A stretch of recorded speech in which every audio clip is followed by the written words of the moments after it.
राबिया सैफी, जो कि defence ministry में ही काम करती थी, उनकी बेरहमी से हत्या कर दी गई। लेकिन चीज ऐसी है कि इसके ऊपर बात नहीं हो रही है। इसके ऊपर बात करना बहुत जरूरी है कि क्यों एक लड़की के इंसाफ के लिए हमें आवाज उठानी पड़ेगी, क्यों आज जरूरी है कि इस तरीके से एक करप्शन अगर बढ़ेगा और लोगों को मार दिया जाएगा और उसके दबा दिया जाएगा उस मामले को, तो ऐसे में जस्टिस की आवाज उठनी जरूरी है।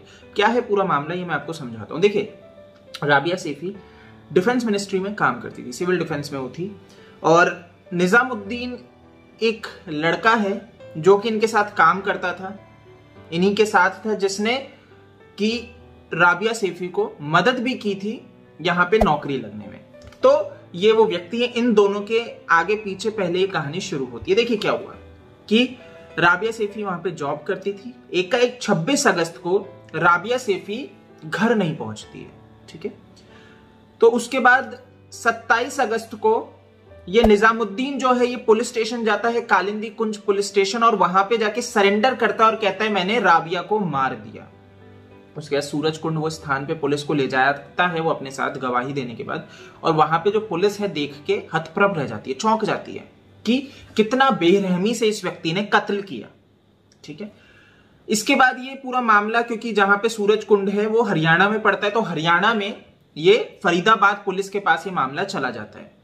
अब फरीदाबाद पुलिस इस पे जांच कर रही है, चीजें धीरे धीरे निकल के आ रही है, क्योंकि परिवार को, जो राबिया सैफी है उसके परिवार को शक है, और किस आधार पे शक है वो मैं आपके सामने रखूंगा। यहां पे एक ऑडियो रिकॉर्डिंग है जिसमें राबिया सैफी की मां से उसी सिविल डिफेंस ऑफिस से एक लड़की कॉल करती है, और वो जो बात हुई है आपस में, जो अपने आप में एक शक की ओर इशारा करती है, उसको हम सुनेंगे आगे। लेकिन उससे पहले एक चीज को समझते कि यहां पे फिर ये होता है 26 को ही लड़की गायब है, घर नहीं पहुंचती है, 27 को उसका मृत शरीर मिलता है जब निजामुद्दीन जाके सरेंडर करता है। तो निजामुद्दीन ने यह बताया कि उसने इस लड़की की हत्या इसलिए की क्योंकि इसका किसी और के साथ संबंध था, मतलब वो कहते हैं थर्ड पर्सन। और यहां पे बताया गया कि हमारी कोर्ट मैरिज हो चुकी थी। निजामुद्दीन कह रहे मेरी पत्नी थी, कोर्ट मैरिज हो चुकी थी, हमने परिवार को इस बारे में जानकारी नहीं दी थी, ठीक है। तो ये सारी चीज है, परिवार के को ये बिल्कुल जानकारी नहीं है, वो नहीं जानते थे कि निजामुद्दीन की राबिया से शादी हो रखी है। वो सिर्फ इतना ही जानते थे कि दोनों एक साथ काम करते हैं और इसने मदद की थी। यहां तक क्लियर है। इसके आगे इस चीज को अब समझेंगे क्या पूरा मामला निकला। अब यहां पे 26 तारीख की वो कॉल रिकॉर्डिंग, जो एक लड़की कॉल करती है राबिया की मां से बात करने के लिए, लेकिन स्टार्टिंग में वो क्या पूछती है, एक बार पहले आप खुद रिकॉर्डिंग सुनिए, इसके बाद इसको हम अच्छे से जानेंगे। हेलो हेलो नेहा, मम्मी सुनो। हाँ, तुम्हें पता है ना ऑफिस का मैटर क्या हुआ है? हाँ, थोड़ा थोड़ा पता है। थोड़ा थोड़ा पता है, मेरी मम्मी से बात करवाना। अच्छा, ये लो बात। Hello hello aunty, call recording पे तो नहीं है? देखने का फोन में। किसका? ये फोन देखो, रिकॉर्डिंग पे तो नहीं है? मेरा? ये जिससे बात कर। हेलो हेलो, हाँ, राबिया की मम्मी बोल रहे ना आप? अरे नहीं नहीं। अच्छा, राबिया की मम्मी से बात करवाओ मेरी आंटी। लो, इसमें रिकॉर्डिंग कुछ नहीं चल रही है, ठीक है? नहीं चल रही ना, बात करवाओ मेरी अब। हेलो हेलो हाँ आंटी सुनो, जो हमारे सर थे ना, मेरा सर, जी, वो ना शायद अभी किसी केस के मैटर में ना, मतलब उन्हें, मतलब थोड़ा कार्रवाई के लिए उनको कर रखा है, ठीक है। हाँ जी। तो राबिया सर के असिस्टेंट है, मतलब। तो अब ये नहीं पता कि अभी शायद उनको पूछताछ कर राबिया को लेके गए हैं, क्या करने के लिए लेके गए हैं ये नहीं पता।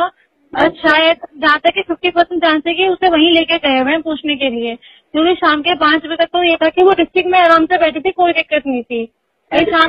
शाम को ही लेके गए होंगे, पूछताछ के लिए लेके गए होंगे, फोन बंद करवा लिया होगा ताकि वो सेफ ही हो गया। आंटी जहाँ पे हो गया, मैं क्या बोलूँ, मैं पता नहीं कहाँ पर। मतलब मेरा सर के साथ में ही है? फिर मेरे सर के साथ में नहीं है, सर के रिगार्डिंग पूछताछ के उसको लेके गए होंगे। कौन से सर के?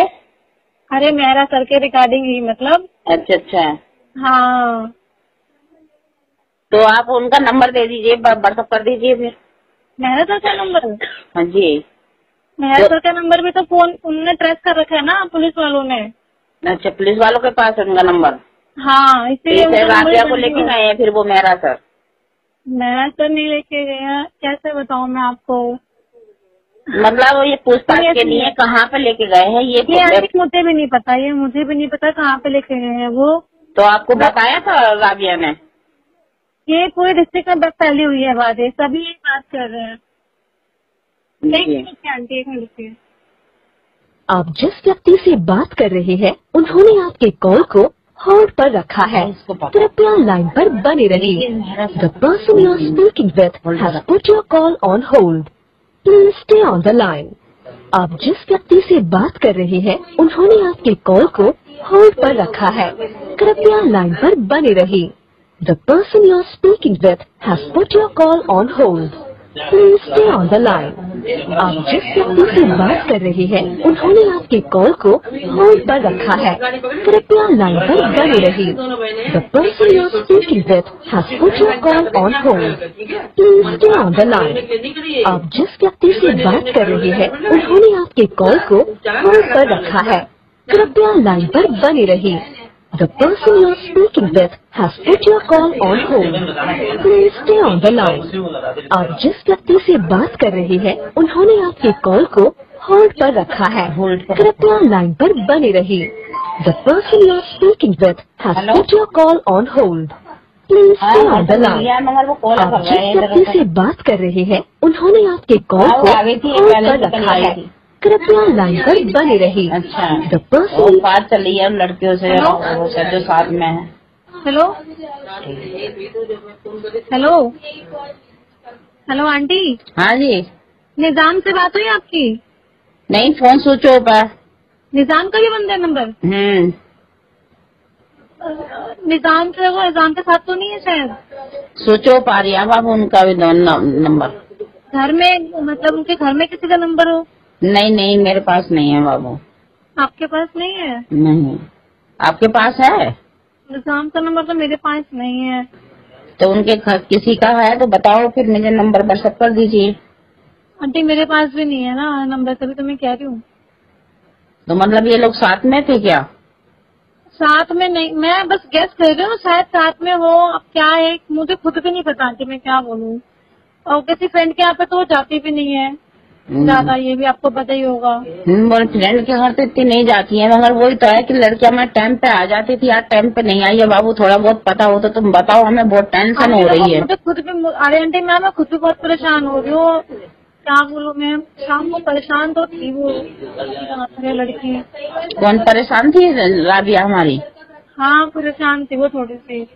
तो बताया नहीं था कि किस वजह किस बात को लेकर परेशान थी? नहीं आंटी, इतनी बात ही नहीं हो पाई ना मेरे यहाँ, क्योंकि मैं ड्यूटी पर, मैं फील्ड में थी, वो ऑफिस में थी, तो उतनी बात हो नहीं पाई मेरी से। आप एक काम को आंटी, परेशान हो तो आप। अरे बेटा परेशान की तो बात है बाबू, आप कह रहे हो परेशान। आप में आऊँ मैं? कहाँ पर आप नेहा के यहाँ पर ही हो? हाँ बेटा नेहा के। तो जैसे कि आपने सुना इस रिकॉर्डिंग को, एक चीज आपको बहुत अच्छे से समझ में आई होगी, क्लियर हुई होगी कि ये लड़की ने कॉल किया, सबसे पहले जो चीज पूछी वो सबसे अपने आप में एक संदेह की ओर इशारा करती है कि कहीं ना कहीं कुछ ना कुछ फाउल प्ले है। और वो ये है कि लड़की पूछती है कि आपका कॉल रिकॉर्डिंग पे तो नहीं है ना। तो यहीं पे समझ में आ जाता है कि कहीं ना कहीं उस लड़की को था कि कुछ ना कुछ साजिश चल रही है, और इसीलिए उसने सबसे पहले ये एहतियात बरतना चाहा, ये सेफ्टी रखनी चाहिए कि ये कॉल रिकॉर्डिंग पे ना हो। ठीक है, लेकिन उसके बाद बात आगे बढ़ती है। वो बताती है लड़की की मेहरा जो सर हैं, जो कि इसके बॉस थे, वो ऑब्वियसली बात है एक जांच के घेरे में है, तो इसको भी, राबिया को भी ले जाया गया है पूछताछ के लिए। ठीक है, कौन लेके गए, कहां लेके गए, ये जानकारी नहीं है। इस लड़की को भी डर लगता है, जैसे कि आप समझ पा रहे हैं कि ये भी चिंता कर रही है।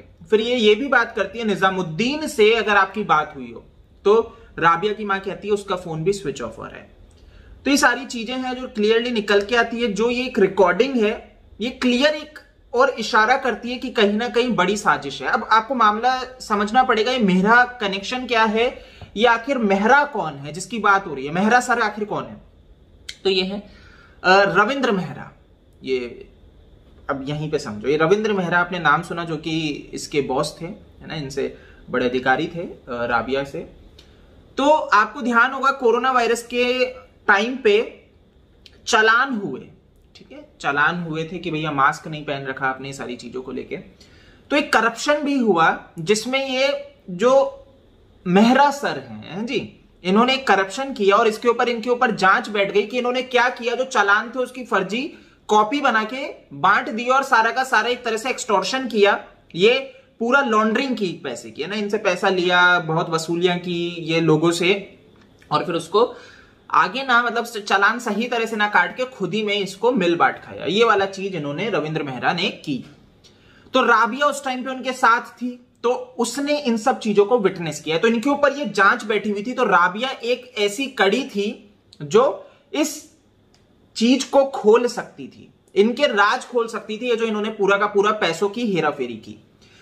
तो ये एक डर था कि राबिया ऐसा कुछ कर जाए या ऐसा कुछ सच सामने रख दे जिससे कि इन लोगों का पूरा झूठ पर्दाफाश हो जाए। तो इन्होंने क्या डिसाइड किया कि राबिया की हत्या कर दी। अब ऐसा कौन कह रहा है? वकील कह रहे हैं, जो राबिया के परिवार की तरफ से वकील हैं वो ये पक्ष रख रहे हैं कि ये पूरी एक साजिश हो सकती है। ठीक है, अब इस और ज्यादा क्यों भैया लगता है कि ऐसी साजिश हो सकती है? क्योंकि जैसे कि आपने रिकॉर्डिंग को सुना जहां पे लड़की पहले ही ये पूछ रही है आपने रिकॉर्ड तो नहीं कर रखी, आपकी रिकॉर्डिंग तो नहीं ऑन है फोन में। तो ये किस चीज को इशारा करती है कि कहीं ना कहीं बहुत बड़ी साजिश रची जा रही थी और जहां पे वो लड़की भी ये जानती थी। तो जैसा कि 26 तारीख को राबिया अगवा हो जाती है, घर नहीं पहुंचती, उसके बाद 27 को उनका मृत शरीर मिलता है। यहाँ पे निजामुद्दीन लेकिन एक ऐसा कैरेक्टर जो निकल के आ रहा है और कह रहा है कि मैंने ही मारा है। तो हत्या कैसे हुई आपको ये भी समझना पड़ेगा। इसमें यह है कि जो राबिया है इसके यहां पे चाकू मारा गया और यहां से चाकू निकला, उसके ब्रेस्ट काट दिए गए, उसके भाई हाथ में चाकू मारा गया, यहां से चाकू निकल रहा है, उसकी गर्दन काट दी गई है और गर्दन इस तरह से काटी है कि ये जो पीछे का बस इतना सा पोर्शन है जिसकी वजह से गर्दन जुड़ी हुई है, गर्दन पूरी अलग कर दी गई है। तो इस तरह का क्राइम किया गया, इतनी बेरहमी से बर्बरता से मारा गया। 50 से ज्यादा जख्म बताए जा रहे हैं इस लड़की के ऊपर। तो इसमें एक ये भी आ रहा है कि ये एक व्यक्ति का काम नहीं हो सकता। ठीक है, तो इस पे परिवार ने मांग की है कि सीबीआई जांच बैठनी चाहिए क्योंकि इसमें बहुत बड़ी साजिश है, ये एक बहुत बड़ा स्कैम है जिसमें एक एसआईटी टीम बैठनी चाहिए, सीबीआई बैठनी चाहिए जो यहां पे जांच करे। क्योंकि हमारी लड़की की जो हत्या है ये सिर्फ इस चीज को नहीं है जो केस बताया जा रहा है। निजामुद्दीन जो कह रहा है कि भाई एक तीसरे लड़के की वजह से इसने हत्या कर दी, उसको शक था।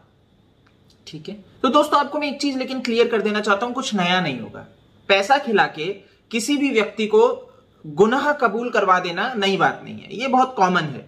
और यहां पे भी कुछ ऐसा प्रतीत हो रहा है कि निजामुद्दीन को पैसा खिलाया गया है कि वो यहां पे खुद के ऊपर ये सारी चीजें ले लें। ठीक है, या फिर किसी तरह के क्राइम में वो भी इन्वॉल्व होगा जो उसके क्राइम को दबा के वो यहां पे अपने ऊपर ले ले, जो भी है। लेकिन यहां पे एक चीज क्लियर होती है कि यहां पे एक बड़ी साजिश है, इसीलिए आवाज उठ रही है जस्टिस फॉर राबिया।